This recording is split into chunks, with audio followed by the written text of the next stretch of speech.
Pivoting to address threats and seize opportunities is vital for family enterprises navigating change. Such pivoting may range from operational innovation to investing in an entirely new business. To pivot most effectively, family enterprises need to practice strategic foresight. Future-ready organizations have a formal process for scanning and filtering potential disruptors.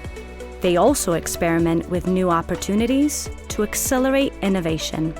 By experimenting alongside external partners, family enterprises can gain knowledge and build networks.